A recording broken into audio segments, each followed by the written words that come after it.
সুপ্রিয় দর্শক, আমরা আজকে একটি একক নাটকে শুটিং করছি। নাটকের নাম হচ্ছে সংসার বিষের বড়ি। নাটকটি গল্প ভাবনা আমার, আর নাটকটি রচনা করেছেন এনডি আকাশ, আর পরিচালনায় আছেন মিথুন ডলার। আমরা আজকে একটা সুন্দর গল্পের নাটক করছি। গল্পের মূল উপজীব্য বিষয় হচ্ছে একটা ফ্যামিলিতে বাবা মা ভাই বোন সবাই থাকে, কিন্তু একটা বড় ছেলের যে দায়িত্ব, সে সমস্ত কিছুই বাবা মার প্রতি, ভাই বোন স্ত্রীর প্রতি, শ্বশুর শাশুড়ির প্রতি দায়িত্ব পালন করে। কিন্তু দিন শেষে তার পরিবারের কেউ সে ছেলেটির খোঁজ খবর রাখে না। সে ছেলেটি ভালো আছে বা সারাউন্ডিং পরিবেশটা তার অনুকূলে আছে কিনা, বা বাবা মা সহ সবাই তার প্রতি ভালো আচরণ করছে কিনা তাদের হুঁশ থাকে না। সবাই তাদের নিজেদের স্বার্থতায় দেখতে চায়।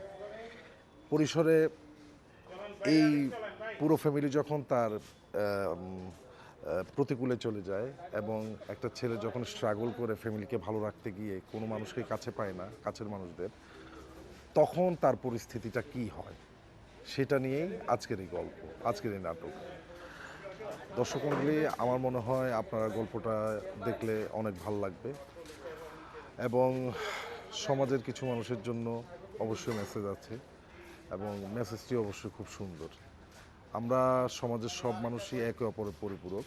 কোনোভাবে প্রতিযোগিতামূলক জীবনযাপনে আমরা বিশ্বাস করা উচিত নয়।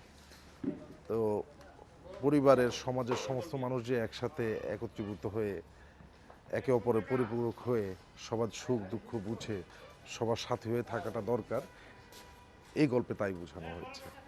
আশা করি আপনাদের ভালো লাগবে। আসসালামু আলাইকুম।